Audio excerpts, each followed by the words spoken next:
السلام عليكم. النهارده هنبدأ فيديو جديد. النهارده هنتكلم عن ايه فايدة دولينجو. طيب، دلوقتي في ناس كتير لما بتيجي تخش لغة تتعلمها بتحمل دولينجو، سواء انجليزي اسباني او ايطالي، لغات بقى كتير.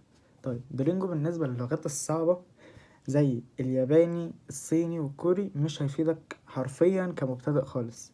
ليه؟ هو مجرد بيديك حروف وكلمات ونطقها وعمال بيخليك تطبق عليها. ده حلو كتطبيق، لكن في نفس الوقت مش ان انت تتعلم عليه كأنه هو المصدر الاساسي، ومش هيخليك تتعلم اسرع حاجة. طيب، بالنسبة لدولينجو فايدته ان هو يخليك تطبق. دلوقتي انا بتعلم اسباني من مصدر معين وبطبق على المصدر ده. مثلا بحل اسئلة كتير، بس بسمع بقى بودكاست بقى كتير للغة، واطبق نفس الكلام اللي انا قلت عليه في الفيديو اللي هيكون في الاي ده، او هيكون في اخر الفيديو في شاشة النهاية.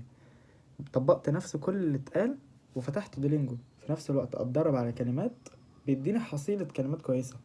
بس مثلا من حيث القواعد والجرامر واللغة مثلا ازاي اركبها بتبقى مفككة قوي. زي ما انت عارف، يعني انا بتعلم انجليزي من دولينجو، بس هتكون القواعد ضعيفة، وبرضه شرحت حتة القواعد ده في فيديو هيكون برضه موجود في الاي هنا او هنا او في شاشة النهاية. فأهم حاجة تركز في القواعد، وازاي تسمع كويس وتشوف بودكاستات وتظبط دنيتك، بعدين تبدأ بقى تطبق على دولينجو وتشوف كلمات زيادة. الحوار هيحسن الانجليزي بتاعك واللغة بتاعتك بعد كده.